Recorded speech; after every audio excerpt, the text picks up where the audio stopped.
কিছু অসন্তোষ থাকলেও তারল্য সংকটে থাকা ব্যাংকে আস্থা ফিরছে গ্রাহকদের, সহায়তা তহবিলের সদ্ব্যবহারের পরামর্শ। বাজারে অনুমোদনহীন হ্যান্ডসেটের দাপট, মার খাচ্ছে দেশের মোবাইল সংযোজন শিল্প, নিষ্ক্রিয় বিটিআরসি।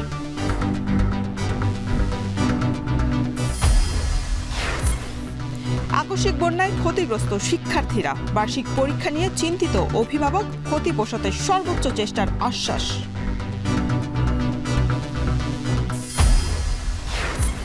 এবং ইসরায়েলে একযোগে হামলা, হামাস ও হিজবুল্লাহর আতঙ্কে বিভিন্ন শহরে সাইরেন, প্রতিহতের দাবি তেল আবিবের।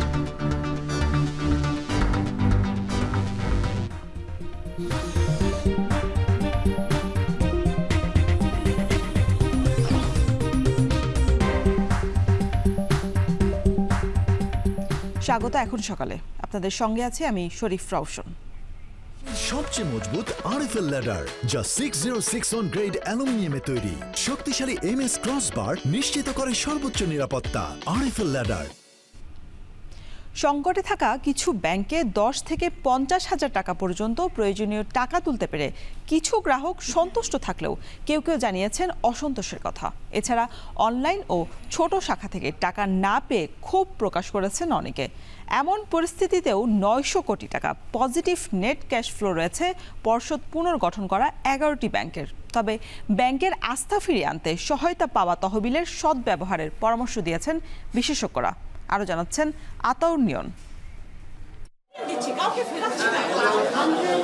এমনভাবেই গ্রাহকদের চাহিদা অনুযায়ী টাকা দিতে না পারার বিষয়টি বুঝিয়ে বলছিলেন ফার্স্ট সিকিউরিটি ইসলামী ব্যাংকের এক নারী কর্মকর্তা। বাংলাদেশ ব্যাংকের গ্যারান্টিতে বেসরকারি ব্যাংক থেকে সহায়তা পাওয়ার পর আগের থেকে গ্রাহকদের টাকা দেওয়ার অঙ্ক বাড়িয়েছে ব্যাংকটি। কয়েকদিন আগেও যেখানে 5,000 টাকা দিতে দেখা গেছে, এখন তার পরিমাণ 10 থেকে 20,000 পর্যন্ত হয়েছে। ফলে চাহিদা পূরণ না হলেও অতি প্রয়োজনীয় টাকা পাওয়ার কথা জানান গ্রাহকরা। সেই সাথে থাকছে প্রতিদিনই টাকা উত্তোলনের সুযোগ। তাই কিছুটা স্বস্তির কথা জানান তারা। আমি 30,000 টাকা তোলার জন্য আসছি, কিন্তু আমার এখন 10,000 টাকার বেশি দিচ্ছে না। আমি প্রতিদিন তুলতে পারছি না, বেশি সমস্যা হচ্ছে না, তবে আর একটু বাড়ায় দিলে ভালো হতো। 50,000 টাকা চেক নিয়ে আসলাম, তো ওনারা 50,000 টাকা দিতে পারলো না। ওনাদের একটা ফান্ড নাকি ক্রাইসিস আছে, মানে সবাই আমাকে ভালোভাবে বুঝাইছে। তারপরে 10,000 20,000 এরকম করে আমি কয়েকদিন নিছি আর কি। টাকা দিচ্ছে, তবে না করতেছে না, প্রতিদিন দিচ্ছে। আপনি প্রতিদিন আসেন, 10,000 করে নিয়েছি 5 দিন, আজকে নিতেছি 20,000, হয়তো কালকে আবার নেবো 50,000। এরা না করতেছে না। সহায়তা পাওয়া 4 ব্যাংকের মধ্যে ন্যাশনাল ও সোশ্যাল ইসলামী ব্যাংকেও দেখা গেল একই চিত্র। আমার সময় নাই, আমি 50,000 টাকা চেক জমা দিয়েছি, আমার 50,000 টাকা দিয়েছি। আমি আসলাম 3 লাখ টাকার জন্য, দিয়েছে 20,000, মানে গত মাসে 15 তারিখ থেকে এরপর আসি না আজকে আসছি। বলতেছে দেন ডেলি 220,000 15,000 এভাবে এককালীন দিতে পারবে না, বলতেছে আমাদের প্রবলেম। তবে কিছুটা ব্যতিক্রম দেখা গেছে ইসলামী ব্যাংকে। চাহিদা অনুযায়ী নিজ ব্রাঞ্চের গ্রাহককে পুরো টাকাই দিচ্ছে ব্যাংকটি। যদি অনলাইনে টাকা হয় তাহলে অন্য কোনো ব্রাঞ্চের হলে তাহলে ওনার দিতে একটু কনফিউজ করছে, আর যদি এই ব্রাঞ্চের হয় তাহলে ওনারা যা চাবেন তাই দিতে পারছে। অ্যাকাউন্ট হচ্ছে হেড অফিস কমপ্লেক্স ব্রাঞ্চে, বাট আমি লোকাল অফিসে গেলে ওইখানে পাই না, ইভেন এখনও পাচ্ছি না। ওই সমস্যাটা হচ্ছে। তবে অল্প করে প্রতিদিন টাকা তোলার সুযোগ থাকলেও অসন্তুষ্টির কথা জানায় অনেক গ্রাহক। আবার নিজ শাখায় ব্যর্থ হয়ে বিভিন্ন ব্রাঞ্চে ঘুরেও টাকা না পাওয়ার কষ্টের কথা জানান বেশ কিছু গ্রাহকরা। শরৎপুর লেখছে আমার দেন টাকা, বলছেন এই মুড়িদের নাম্বারটা নিতে নাম নেই। প্রথম দিচ্ছে আমার 10,000 5,000, কোনোদিন দেয়ও নাই, নৈরা ব্যাংকে দেয়ও নাই, কোনোদিন ফেরত দিচ্ছে। এখন 50,000 দিচ্ছে। এটা আমার অ্যাকাউন্ট না, আমার অ্যাকাউন্ট নৈরা শাখা। আমার অ্যাকাউন্ট হয়েছে জাজিরা শাখা নাউডুবা, ঠিক আছে। ওখানে ট্রাই করার পর আজকে লাস্ট ট্রাই করছি, আজকে আমার এমার্জেন্সি টাকা দরকার, বললো যে এখানে দিতে পারবো না, ঢাকা যান।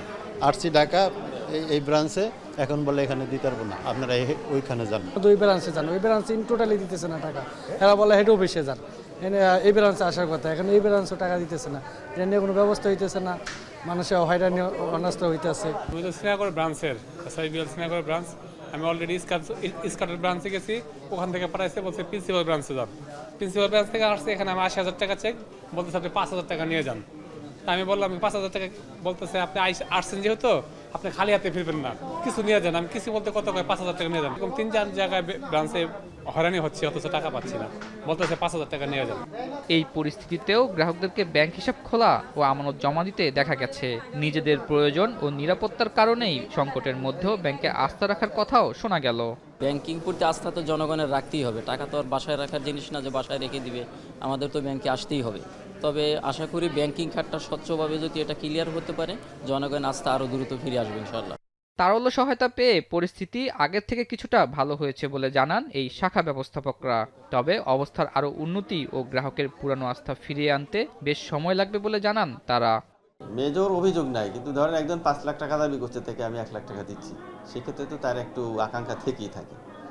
তো আমরা আশা করছি যে এটাও হয়তো বাংলাদেশ ব্যাংক সাপোর্ট দিচ্ছে, এই সাপোর্টটা যদি আরেকটু পাই তো আমরা পেমেন্টটা ভালোভাবে দিতে পারবো, আমাদের গ্রাহক আবার আমাদের আস্থা রাখবেন এবং টাকা ডিপোজিট হবে।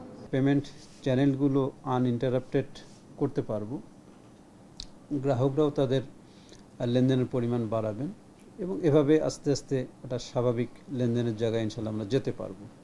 সাপোর্ট পাওয়া তো শুরু হয়েছে বা ইমপ্রুভমেন্ট শুরু হয়েছে, এটা পর্যায়ক্রমে বৃদ্ধি পাবে, হয়তো কিছুটা সময় লাগবে।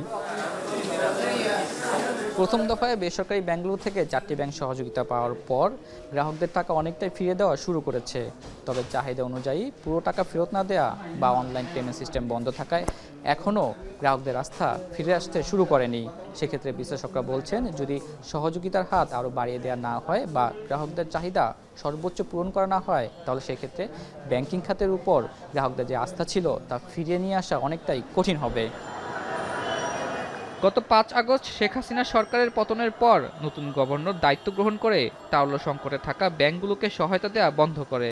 এতে এস আলম ও শিকদার পরিবার, সালমান এফ রহমান ও নজরুল ইসলাম মজুমদারদের কারণে ধুঁকতে থাকা 8টি সহ অর্থ সংকটে পড়ে 11টি ব্যাংক।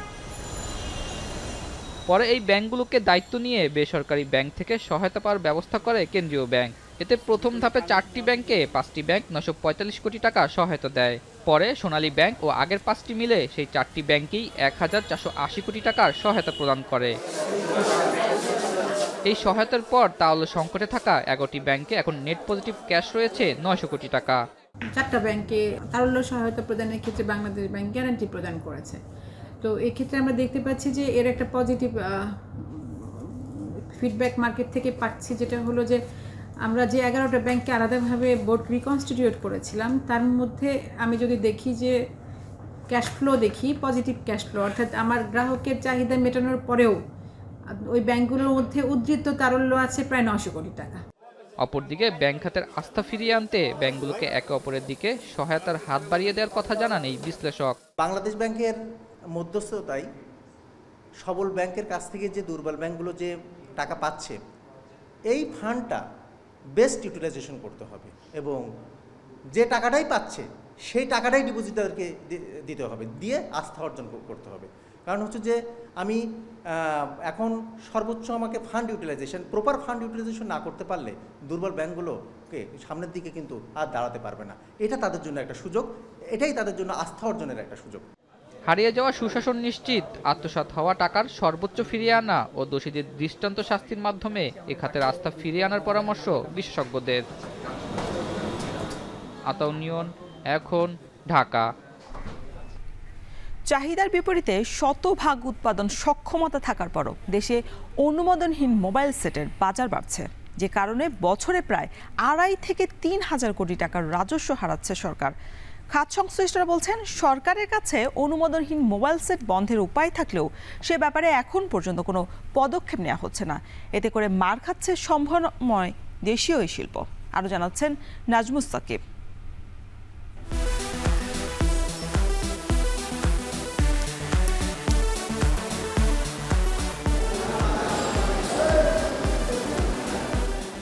চীনসহ বিভিন্ন দেশ থেকে এভাবেই বক্সবন্দি হয়ে মোবাইল যন্ত্রাংশ আসে দেশে। পরে সেগুলো আলাদা রুমে ভিন্ন ভিন্ন তাপমাত্রায় সংরক্ষণ করা হয়। মাদারবোর্ড থেকে শুরু করে গুরুত্বপূর্ণ যন্ত্রাংশ সংরক্ষণ করা হয় স্মার্ট র্যাকের মাধ্যমে। বসানো হয় আইডেন্টিফিকেশন নম্বর। টাচ স্ক্রিন, ক্যামেরা সহ বিভিন্ন যন্ত্রাংশ পরীক্ষা শেষে পাঠানো হয় অ্যাসেম্বলিং রুমে। পরীক্ষায় উত্তীর্ণ হওয়ার পর মেশিনের মাধ্যমে পুরো মাদারবোর্ডের উপর লাগানো হয় আঠা। এরপর সেগুলো আরও কয়েকবার স্ক্যানিং ও ম্যানুয়ালি পরীক্ষা করা হয়। পরে মাদারবোর্ডের সঙ্গে ফোনের মূল কাঠামো সংযোজন করে পাঠানো হয় কারখানার আরেক কামরায়। এখানে মাদারবোর্ডকে জোড়া দেওয়া হয় ডিসপ্লের সঙ্গে। এর সঙ্গে জুড়ে দেওয়া হয় মাউথ স্পিচ, স্পিকার, সিম কাভার, ক্যামেরা সহ ফোনের গুরুত্বপূর্ণ সব যন্ত্র। এরপর লাগানো হয় ব্যাটারি। রোবোটিক যন্ত্রের মাধ্যমে স্বয়ংক্রিয় ও নিখুঁতভাবে লাগানো হয় প্রতিটি স্ক্রু। ব্যাক কাভার লাগানোর পর একটি মোবাইল সেটের প্রায় ৮০ ভাগ সম্পন্ন হয়ে যায়। পরে ফোনটিকে পাতলা পলিথিনে পেঁচিয়ে আরও একটি ব্যাক কাভার পরিয়ে পরীক্ষা করা হয় সব যন্ত্র নিখুঁতভাবে লেগেছে কিনা। এ অবস্থায় ফোনটিতে ইনস্টল করা হয় সফটওয়্যার। পরে ৬০% পর্যন্ত চার্জ করার জন্য বসানো হয় চার্জারের সঙ্গে। ফোনে সিম প্রবেশ করিয়ে টেস্ট করা হয় ইন্টারনেট, কলিং সহ যাবতীয় অ্যাপ্লিকেশন। ওয়াইফাই এর সক্ষমতাও যাচাই করা হয় এ পর্যায়ে। পরে ফোনগুলোতে IMEI স্টিকার লাগানোর পর প্রস্তুত হয় প্যাকেজিংয়ের জন্য। আপনার হাতে যে স্মার্টফোনটি রয়েছে সেই স্মার্টফোনটি হয়তো প্রায় ১০০০ খানেক ধাপ পেরিয়ে আপনার হাতে উঠেছে। দেশে প্রায় ৫ কোটির বেশি মানুষ স্মার্টফোন ব্যবহার করে থাকে এবং এই স্মার্টফোনগুলো দেশেই ১৭টি কারখানার মাধ্যমে উৎপাদনে যাচ্ছে। তবে ৪০% যে অবৈধ মার্কেট রয়েছে স্মার্টফোনের বাজারে, সেগুলো যদি কমানো যায়, আগামী দিনে এর সম্ভাবনার দুয়ার উন্মুক্ত হবে।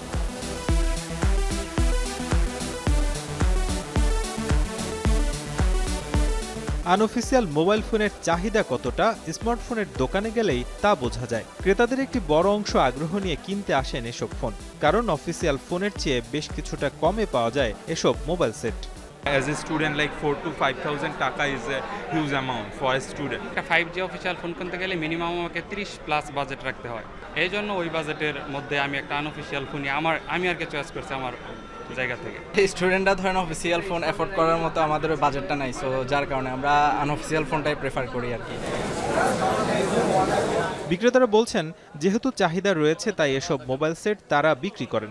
বেশিরভাগ মোবাইল ফোনই আনঅফিসিয়াল পাওয়া যায়। দুই রেঞ্জের কাস্টমার আছে, কিছু রেঞ্জ আছে উপরের মানে যারা একটু ফ্ল্যাগশিপ ইউজ করে, আবার আনঅফিসিয়ালেরও কাস্টমার আছে। অফিসিয়াল ফোনের দাম হচ্ছে আপনার 40, সেই ফোনটাই আপনার আনঅফিসিয়ালি সেল হচ্ছে মাত্র আপনার হচ্ছে 30 বা 28 এরকম সেল হচ্ছে। তখন কাস্টমার দেখতেছে যে না, আমার হচ্ছে আনঅফিসিয়াল নিলে লাভ হচ্ছে বেশি। প্রায় 100% স্থানীয় কর্মী দিয়ে দেশেই মোবাইল সেট তৈরি করছে চীনের প্রযুক্তিপূর্ণ নির্মাতা প্রতিষ্ঠান শাওমি। দেশের চাহিদা মিটিয়ে আগামীতে রপ্তানির লক্ষ্য প্রতিষ্ঠানটির। কিন্তু বিদেশ থেকে আসা আনঅফিসিয়াল মোবাইল সেটের দাপটে স্থানীয় উদ্যোক্তারা ক্ষতির শিকার হচ্ছেন। তাই নিয়ন্ত্রক সংস্থাকে এ বিষয়ে নজর দেওয়ার আহ্বান জানিয়েছেন মোবাইল সেট নির্মাতারা। মাত্র 2-3টা রুট আছে যেই রুটগুলো দিয়ে ইন্টারন্যাশনালি আসলে ফোনগুলো আসে। সেই জায়গাটাই যদি আমরা কন্ট্রোল করতে পারি, এয়ারপোর্টে যদি আমরা আসলে কন্ট্রোল করতে পারি, তাহলে আমার ধারণা এটা করবে। এই বছরই $560 বিলিয়ন স্মার্টফোনের একটা মার্কেট আছে এবং যেটা 2034 সালে গিয়ে অলমোস্ট $1200 বিলিয়ন একটা মার্কেট হবে। চিন্তা করি যে না, আমরা আগামী 10 বছরে এইটার 5%ও নিব, তাহলে দেখা যায় যে ইটস অ্যাবাউট 50 বিলিয়ন এর একটা মার্কেট কিন্তু আমরা এখান থেকে পেতে পারি। টেলিযোগাযোগ খাত সংশ্লিষ্ট ব্যক্তিরা বলছেন, সরকারের কাছে আনঅফিসিয়াল মোবাইল সেট বন্ধের উপায় থাকলেও তা প্রয়োগ করা হচ্ছে না। এতে করে এই শিল্প বিকাশের সম্ভাবনা অঙ্কুরেই বিনষ্ট হচ্ছে। 4-5 বছর আগেও যেখানে গ্রে মার্কেটটা ছিল প্রায় 5% নাগাদ, সেই গ্রে মার্কেট স্লোলি হতে হতে এখন প্রায় দাঁড়িয়েছে প্রায় 40% মতো।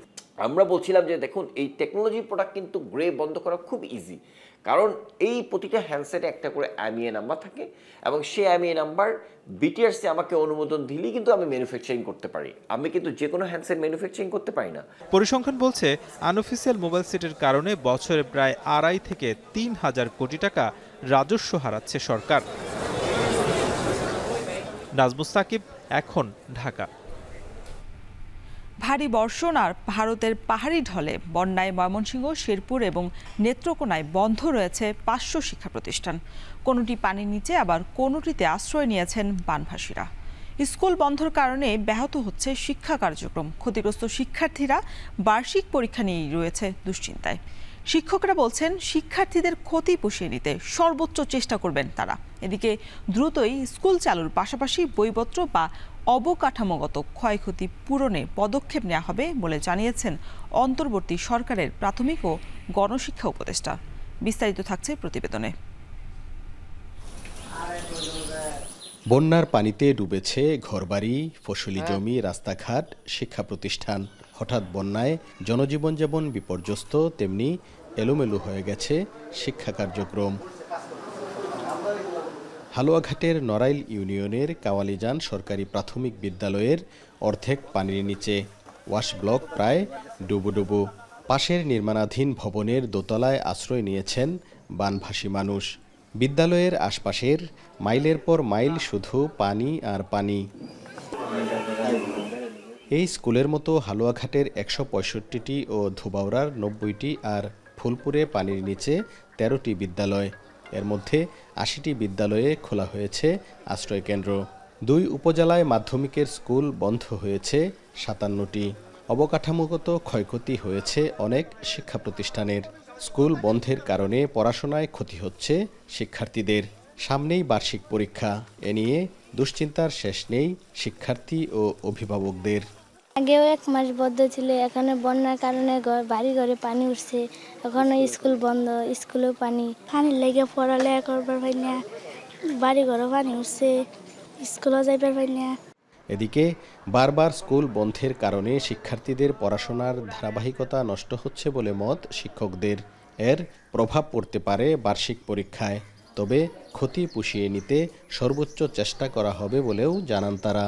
একটা সমস্যা দূর করতে যাইতে না যাইতে আরেকটা সমস্যা আমাদের সামনে এসে হাজির হয়, সেক্ষেত্রে বাচ্চাদের পড়াশোনার ধারাবাহিকতাটা নষ্ট হয় আর কি। পাঠটাও সীমিত আকারে আনতে হবে এবং আমাদের যথাসাধ্য কষ্ট এবং আমরা অতিরিক্ত শ্রম দিয়ে যেন পাঠটা শেষ করতে পারি, বার্ষিকের জন্য শিক্ষার্থীদের উপযুক্ত করতে পারি সেই চেষ্টাই করতে হবে। এছাড়া আকস্মিক বন্যায় ডুবে যায় শেরপুরের ঝিনাইগাতি, নালিতাবাড়ি ও নকলা উপজেলার অধিকাংশ শিক্ষা প্রতিষ্ঠান। যেসব শিক্ষা প্রতিষ্ঠান উঁচু স্থানে, সেসব শিক্ষা প্রতিষ্ঠান হয়েছে বন্যার্তদের আশ্রয়কেন্দ্র। বন্যায় অনির্দিষ্টকালীন শিক্ষা প্রতিষ্ঠান বন্ধের কারণে লেখাপড়ায় মনোযোগী হতে পারছে না কোমলমতি শিক্ষার্থীরা। ৫-৬ দিন ধরে বন্ধ দিছে, এখানে আমরা কোনো পড়া পাইতেছি না। স্কুলে পানি উঠছে, আমার পড়ালে ক্ষতি হইতেছে।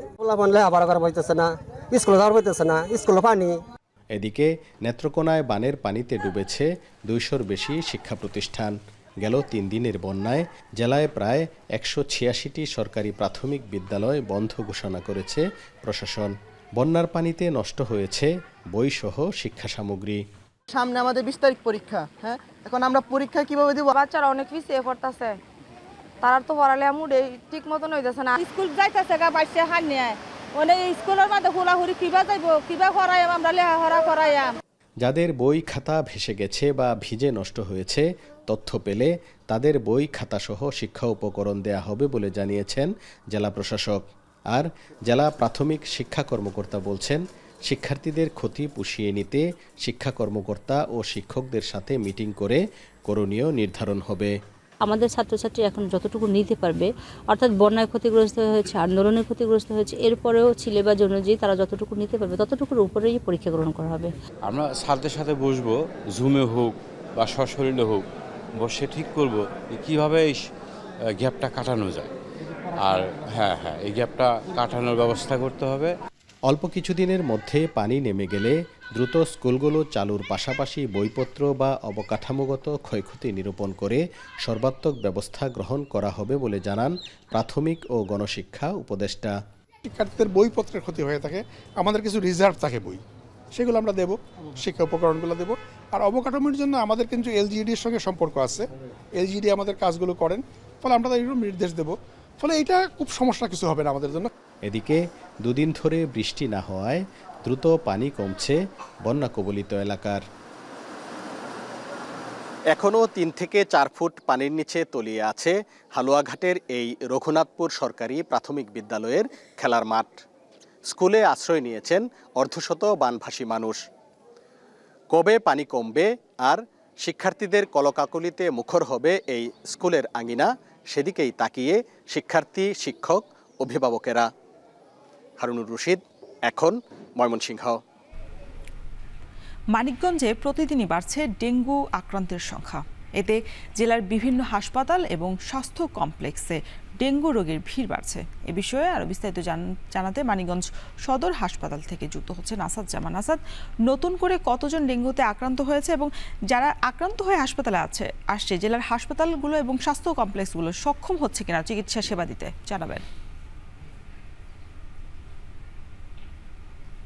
রওশন, আপনি যেমনটি বলছিলেন, গত 24 ঘন্টায় মানিকগঞ্জ জেলায় মোট 25 জন ডেঙ্গু আক্রান্ত হয়েছে। এর মধ্যে মানিকগঞ্জে বিভিন্ন হাসপাতালে ভর্তি আছে 90 জন রোগী। আমি যেখানে রয়েছি মানিকগঞ্জ সদর হাসপাতালে, এই হাসপাতালের আমার পেছনে যে বিল্ডিংটা দেখা যাচ্ছে, যে অর্থাৎ পুরাতন যে হাসপাতাল বিল্ডিং, এর দ্বিতীয় তলায় কিন্তু একটি ডেঙ্গুর ডেডিকেটেড ওয়ার্ড করা হয়েছে। এখানে এখন পর্যন্ত 50 জনের সক্ষমতা রয়েছে।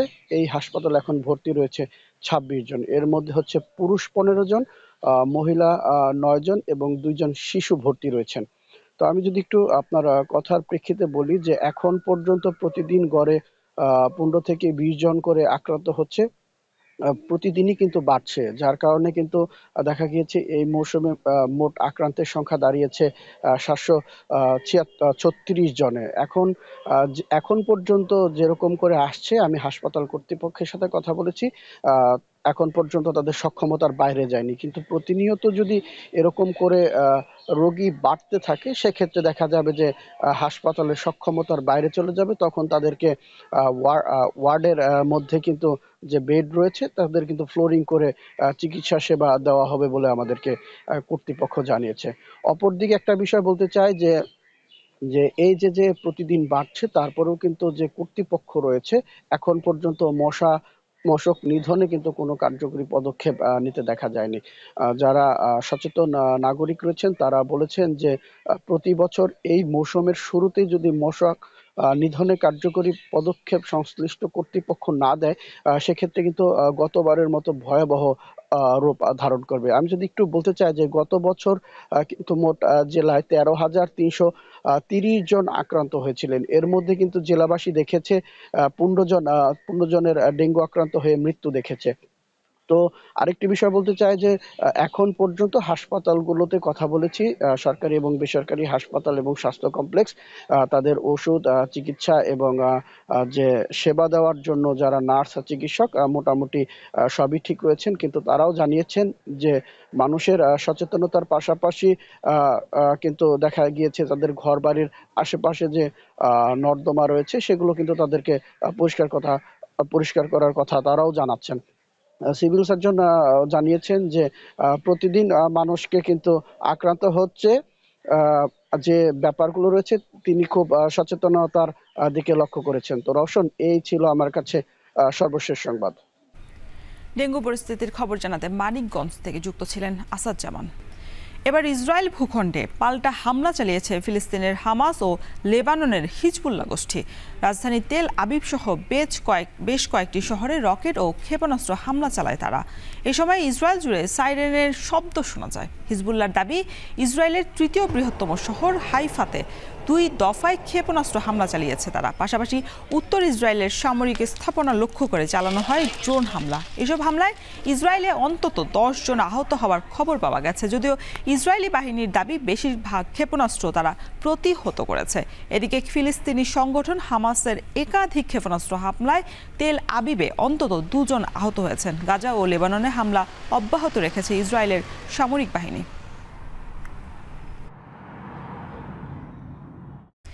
9 মাস ধরে বন্ধ দেশের বৃহত্তম যমুনা সার কারখানা। নষ্ট হচ্ছে মূল্যবান যন্ত্রাংশ, কর্মহীন হাজারো মানুষ।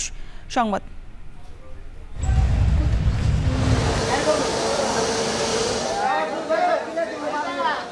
লেবার হিসেবে পরিশ্রম করতাম, তাতে 800-1000 টাকা আমরা পাইতাম। এখন মাত্র 100 টাকা। ভাই 100 টাকা আমাদের কি হয়? না দিতে পারতেছি পোলাপানের লেখাপড়ার খরচা, না দিতে পারছি নিজের পেজে ভাত। এইভাবে কারখানা আরো 6 মাস না চলে, তাহলে এই কারখানা চালাতে হলে সরকারকে আরো হাজার কোটি টাকা পুনর্ভরণ করা লাগবে। কবে গ্যাস পাবো এই বিষয়ে আমাদের কাছে কোনো দিক নির্দেশনা নাই।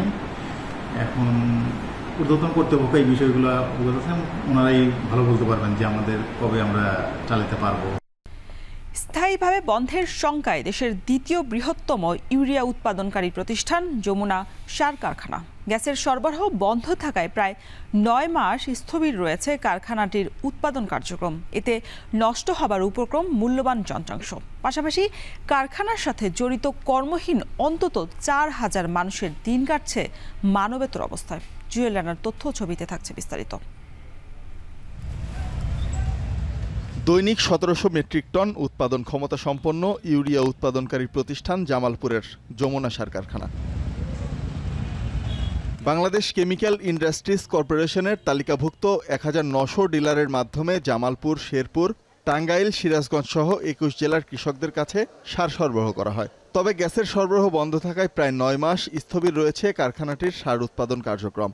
সম্প্রতি ঘোড়াশাল পলাশ ইউরিয়া ফার্টিলাইজার কোম্পানিতে সার উৎপাদন নিরবিচ্ছিন্ন রাখার সিদ্ধান্ত নেয় বিসিআইসি। সেখানে পর্যাপ্ত গ্যাস সরবরাহ নিশ্চিতে যমুনা সার কারখানায় চলতি বছরের 15 জানুয়ারি থেকে গ্যাসের চাপ কমিয়ে দেয় তিতাস কর্তৃপক্ষ। দীর্ঘদিন বন্ধ থাকায় কর্মহীন কারখানাটির শ্রমিক, কর্মচারী, কর্মকর্তা সহ অন্তত 4000 মানুষ। কারখানা এলাকায় অলস পড়ে রয়েছে শত শত ট্রাক। কারখানা চালু না হয় নষ্ট হয়ে যাচ্ছে মূল্যবান যন্ত্রাংশ। আর লেবার হিসেবে পরিশ্রম করতাম, তাতে 800-1000 টাকা আমরা পাইতাম। এখন মাত্র 100 টাকা ভাই। 100 টাকা আমাদের কি হয়, যাওয়া আসা গাড়ি ভাড়া কেয়ারিং এতে আমাদের চলে যায়। 350 টাকা গাড়ি আছে, লোকাল গাড়ি, কোনো টিপ নাই, বা আমরা চলা খুবই, যারা লেবার আছে এর সাথে যারা পরিবহন সেক্টরে যারা জড়িত আছে তাদের খুবই কষ্টকর চলা, দিনকাল খুব কষ্ট যায়। না দিতে পারতাছি কিস্তি, না দিতে পারতাছি পোলাপানের লেখাপড়ার খরচ, না দিতে পারছি নিজের পেজে ভাত। শ্রমিক, কর্মচারী, কর্মকর্তারা আজকে অসহায় জীবনযাপন করতেছে। যদি এইভাবে কারখানা আরো 6 মাস না চলে তাহলে এই কারখানা চালাতে হলে সরকারকে আরো হাজার কোটি টাকা পুনর্ভরণ করা লাগবে। যমুনা সার কারখানা কর্তৃপক্ষ জানায় দীর্ঘদিন বন্ধ থাকলে প্লান্ট প্রিজার্ভেশন করা কঠিন হয়ে যায়। এতে বিপুল পরিমাণ সরকারি অর্থের ক্ষতির সম্ভাবনা রয়েছে। অদ্যবধি আমরা কারখানা চালু করতে পারিনি গ্যাস সংকটের কারণে আর কি। এখন কবে গ্যাস পাবো এই বিষয়ে আমাদের কাছে কোনো দিক নির্দেশনা নাই। এখন ঊর্ধ্বতন কর্তৃপক্ষ এই বিষয়গুলো অবগত আছেন, ওনারাই ভালো বলতে পারবেন যে আমাদের কবে আমরা চালাতে পারবো। স্থায়ীভাবে বন্ধের শঙ্কায় পড়া যমুনা সার কারখানায় নিরবিচ্ছিন্ন গ্যাস সরবরাহের মাধ্যমে দ্রুত চালু করা হবে এমন প্রত্যাশা সংশ্লিষ্টদের। এখন জামালপুর। দেশের সবচেয়ে মজবুত আরএফএল ল্যাডার, যা 6061 গ্রেড অ্যালুমিনিয়ামে তৈরি। শক্তিশালী এমএস ক্রসবার নিশ্চিত করে সর্বোচ্চ নিরাপত্তা। RFL ladder. শরীয়তপুরে গেল 2 মাসের বৃষ্টিতে ক্ষতির মুখে পড়েছে শীতকালীন আগাম শাকসবজি। এরই মধ্যে জেলার 131 হেক্টর জমির ফসল পানিতে তলিয়ে গেছে। ক্ষতিগ্রস্ত হয়েছে 5,58,48,000 টাকার সবজি, যার প্রভাব পড়েছে জেলার বিভিন্ন হাট বাজারে। দাম বৃদ্ধিতে বিক্রি হচ্ছে দ্বিগুণ দামে। আরও জানাচ্ছেন কাজী মনিরুজ্জামান। শরীয়তপুরের জাজিরার বাসিন্দা লিয়াকত কাজী 4 বিঘা জমিতে আগাম লাউয়ের আবাদ করেছিলেন। ফলনও হয়েছিল ভালো। বিক্রির উপযোগী সেই লাউ গাছ পানিতে পচেছে, নষ্ট হয়েছে গাছের সব লাউ। 8 বিঘা জমির প্রায় 4 লাখ টাকার ফসলই নষ্ট হয়েছে লিয়াকত কাজীর। 4 লাখ টাকা খরচ করছি, এই পুরাটাই আমার নষ্ট হয়ে গেছে। এখন মনে করেন যে আমি ফিরা যে আবার যে আমি ফিরা ফসল করবো, সেই ফসল করার মতন আমার টাকা পয়সা নাই। ঋণ আমি এই ফসলগুলি করছি।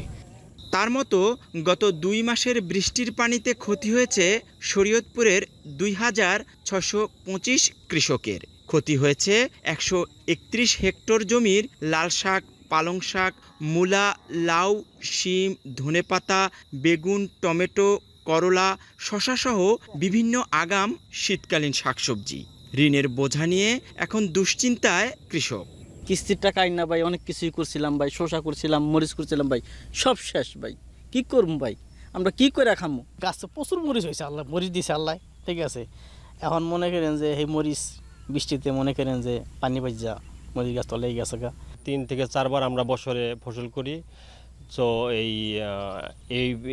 এই সিজনটা আমাদের 2-3 বার করার পরেও আমাদের বৃষ্টিতে অনেক নষ্ট করছে।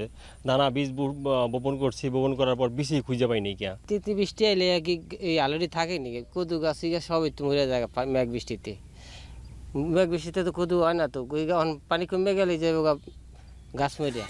সেপ্টেম্বরের শেষ থেকে অক্টোবর জুড়ে আগাম শাকসবজিতে ভরপুর থাকে বাজার। তবে ফসল নষ্ট হওয়ায় এর প্রভাব পড়েছে শরীয়তপুরের বিভিন্ন হাট বাজারে। প্রতিটি শাকসবজির বিক্রি হচ্ছে দ্বিগুণ দামে। এতে ক্রেতারা পড়েছেন ভোগান্তিতে। বৃষ্টির কারণে ভাই মালের দাম বেশি, মালের দাম দ্বিগুণ হয়ে গেছে। যেমন শসা ছিল 30 টাকা, শসা হয়েছে 60 টাকা, করলা ছিল 40 টাকা, করলা হয়েছে 60 টাকা 70 টাকা, গাড়ি ছিল 50 টাকা, এখন 70 টাকা। যা কিনবো এর অর্ধেকের অর্ধেকও কিনতে পারি না। যেমন বেগুন নিতাম 2 কেজি, এখন মনে করেন ধরে বাড়ি 1 কেজি নিতে পারছি। এখন সংসার তো চালান লাগবে। যে শাক খাইছি 10 টাকা মোটা, ওই এখন 40 টাকা আটি আর কি। কৃষি বিভাগ বলছে আগাম শীতকালীন শাকসবজির পাশাপাশি রবি শস্য নিয়েও শঙ্কায় পড়েছেন তারা। বিভিন্ন খাল বিল ভরাট হবার কারণে এমন পরিস্থিতি। তাছাড়া প্রভাবশালী মানুষ তাদের নিজস্ব জমিতে ভরাট করে আবাসন প্রক্রিয়ার কাজে যাচ্ছে, যাদের পানি দুদিন নিষ্কাশিত হতে পারছে না। আগাম সবজি হিসেবে লাল শাক, পুঁই শাক, বেগুন, টমেটো, শসা, মূলা, ধনিয়া এসব সবজি আমাদের ক্ষতিগ্রস্ত হয়েছে। আমরা কৃষকদের পরামর্শ দিই তারা যেন দ্রুত নতুন করে বীজ কিনে চারা তৈরি করে রোপণ করে, এতে করে আশা করছি যে তারা তাদের ক্ষতি পুষিয়ে উঠতে পারবে। শরীয়তপুরে চলতি বছর 850 হেক্টর জমিতে আগাম শীতকালীন শাকসবজির আবাদ হয়েছে। কাজী মনিরুজ্জামান, এখন শরীয়তপুর। নওগাঁর মান্দা উপজেলার সতীহাটে ভোর থেকেই জমে উঠেছে কলা বেচাকেনা। তবে সপ্তাহ দুয়েকের ব্যবধানে কাদি প্রতি বেড়েছে দাম। এ বিষয়ে আরও বিস্তারিত জানাতে সতীহাট থেকে যুক্ত হচ্ছেন আব্বাস আলী। আব্বাস, কাদি প্রতি কলার দাম কত টাকা বেড়েছে আর এই হাটে কি পরিমাণ ব্যবসা বাণিজ্য হয় জানাবেন।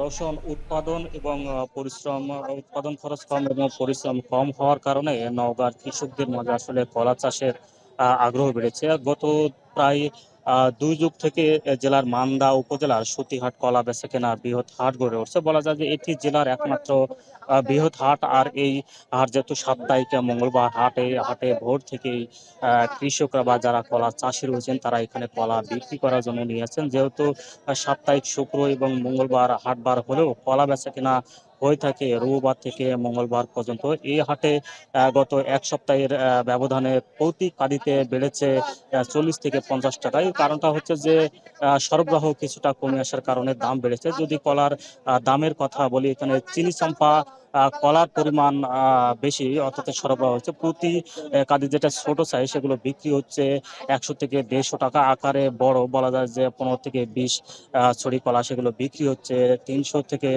350 টাকা। তবে সাগর কলার দাম একটু বেশি, 400 থেকে 500 টাকা কাদি, কারণ এটার কলার ছড়ির সংখ্যা বেশি এবং মানিকের দাম আরও বেশি। যেহেতু এই কলার সরবরাহ কম এবং চাহিদা বেশি থাকার কারণে প্রতি কাদি বিক্রি হচ্ছে 500 থেকে 700 টাকা পর্যন্ত। আর এই হাটে আশপাশের বিভিন্ন উপজেলা বলা যায় যে মহাদেবপুর, নিয়ামতপুর, পৌরসা এবং পাশের রাজশাহী জেলার মোহনপুর এবং বাগমারা থেকেও কলা চাষিরা এখানে কলা বিক্রি করার জন্য এখানে নিয়ে আসেন। এই হাটে খুচরা এবং পাইকারি মিলিয়ে প্রায় 40 জনের মতো ব্যবসায়ী রয়েছেন। এসব যারা পাইকারি ব্যবসায়ী তাদের হাত ধরে এই হাটের কলা সিলেট এবং ঢাকা সহ বিভিন্ন জেলায় সরবরাহ হয়ে থাকে। এসব ব্যবসায়ীরা বলছেন যেহেতু সাপ্তাহিক মঙ্গলবার হাটবার, এই হাটে প্রায় 15 থেকে 20 লাখ টাকা বেচাকেনা হয়ে থাকে। তবে রবি থেকে মঙ্গলবার পর্যন্ত 3 দিনের এই হাটে প্রায় 42 থেকে 45 লাখ টাকার মতো কলা বেচাকেনা হয়ে থাকে বলে তারা জানিয়েছেন। তারা আরো বলছেন যেহেতু গত কয়েকদিনের ব্যবধানে কলার সরবরাহ কমেছে, এই কারণে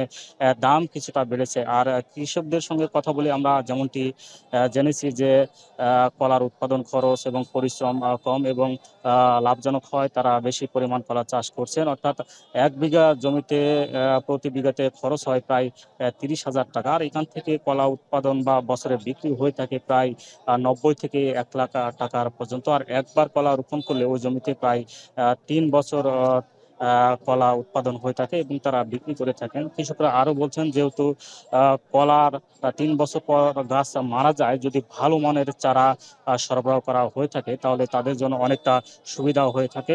তো আগামীতে কলার সরবরাহ আরো বাড়বে এবং দামও কিছুটা বাড়তে পারে যেহেতু সামনে রমজান মাস। এই ছিল কলা বেচা কিনা নিয়ে আমার কাছে সব শেষ। সাপ্তাহিক হাটে 15 থেকে 20 লাখ টাকার কলা বেচাকেনা হয় নওগাঁয়। সেই হাটেরই ব্যবসা বাণিজ্যের সবশেষ খবর জানাচ্ছিলেন আব্বাস আলী। ষষ্ঠী দিয়ে কাল শুরু হচ্ছে দুর্গোৎসব। এদিন দেবী দুর্গার বধন, চলছে শেষ মুহূর্তের প্রস্তুতি।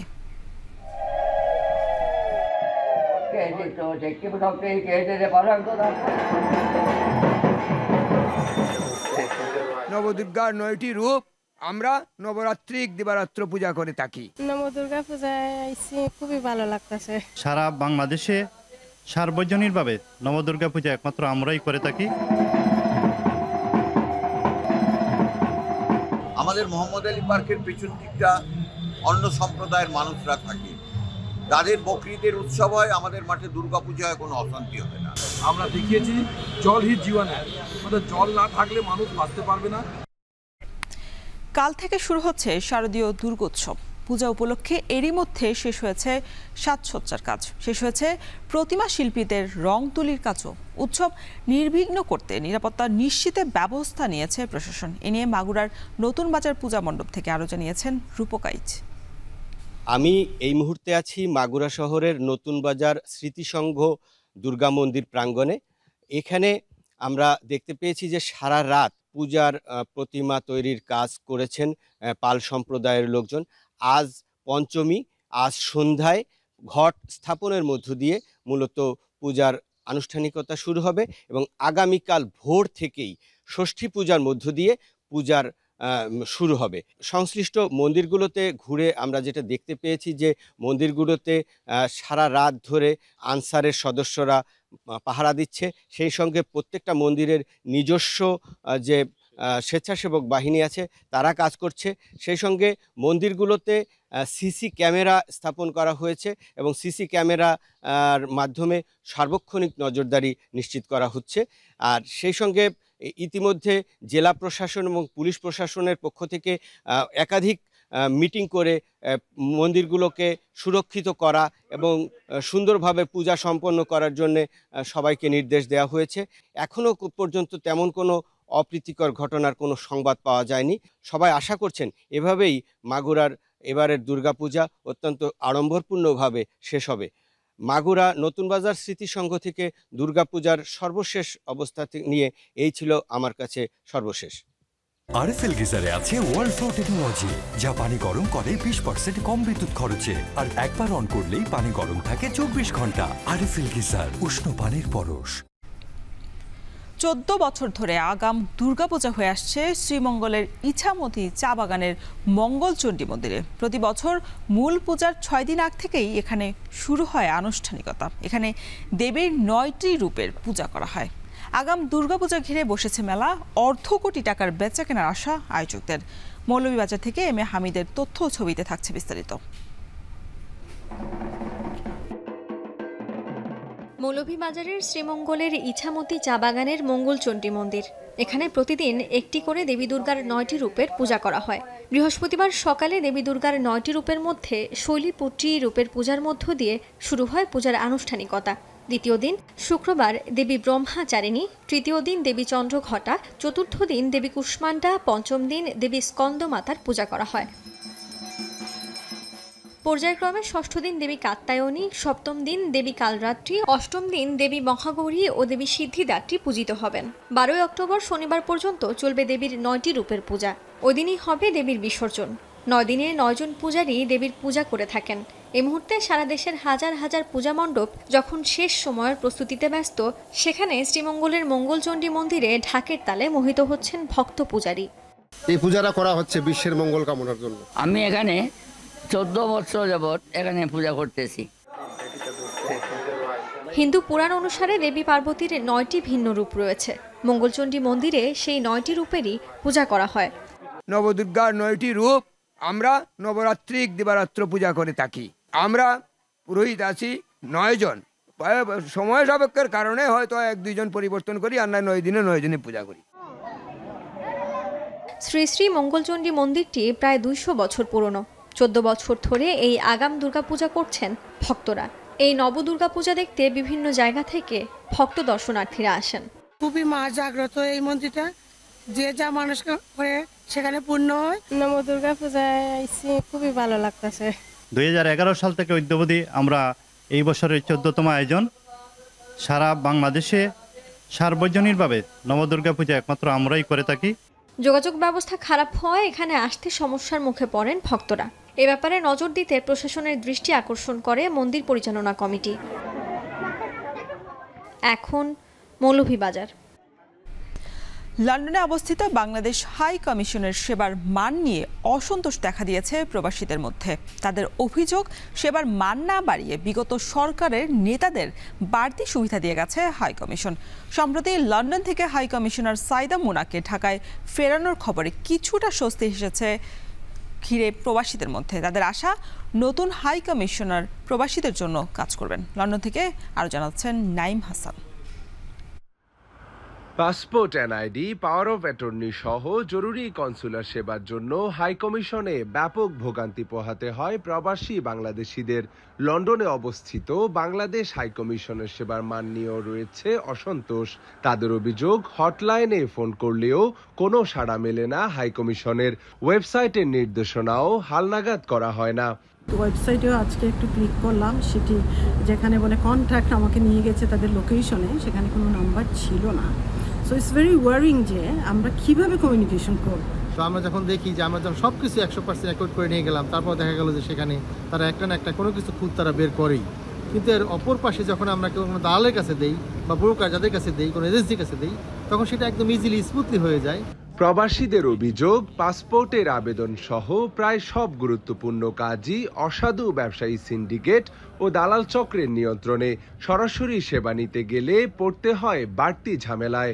যিনি আসবেন কমিউনিটিকে নিয়ে চলতে হবে, কোনো ব্যক্তি বিশেষ বা দলকে কেন্দ্র করে চলা আমাদের কাম্য নয়, এবং কমিউনিটিকে সাথে নিয়েই ওনারা আগামীতে এখানে বিদেশিদের বা এক্সপাট্রিয়েট যে বাংলাদেশি আছে তাদেরকে সার্ভিস দেবে। এ অবস্থায় আগামী দিনে হাইকমিশনকে ক্ষমতাসীন রাজনৈতিক দলের প্রভাবমুক্ত রাখার দাবি জানান তারা। প্রবাসীদের আশা, সবার জন্য সমান অধিকার নিশ্চিত করবে হাইকমিশন।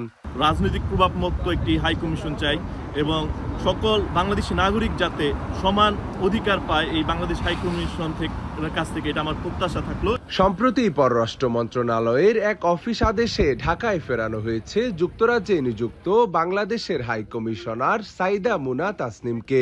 2018 সালের 30 নভেম্বর থেকে লন্ডনে বাংলাদেশ হাইকমিশনে দায়িত্বে ছিলেন তিনি। নাইম হাসান, এখন যুক্তরাজ্য। শেষ করছি এখন সকাল, তার আগে শিরোনামগুলো জানিয়ে দেব আরও একবার। কিছু অসন্তোষ থাকলেও তারল্য সংকটে থাকা ব্যাংকে আস্থা ফিরছে গ্রাহকদের। সহায়তা তহবিলের সৎ ব্যবহারের পরামর্শ।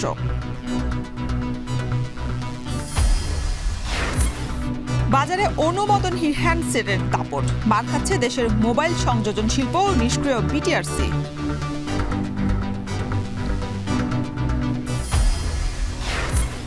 আকস্মিক বন্যায় ক্ষতিগ্রস্ত শিক্ষার্থীরা, বার্ষিক পরীক্ষা নিয়ে চিন্তিত অভিভাবক। ক্ষতি পোষাতে সর্বোচ্চ চেষ্টার আশ্বাস।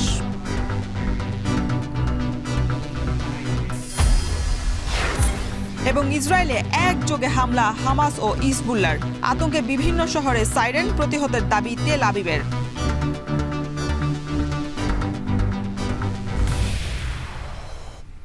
এই ছিল এখন সকালের আয়োজন। এখন টেলিভিশন ওয়েবসাইটে দেখতে ভিজিট করুন www.ekon.tv। এছাড়া ফেসবুকে যুক্ত থাকতে ভিজিট করুন facebook.com/tv.ekon এবং ইউটিউবে যুক্ত থাকতে ভিজিট করুন youtube.com/c/ekontv।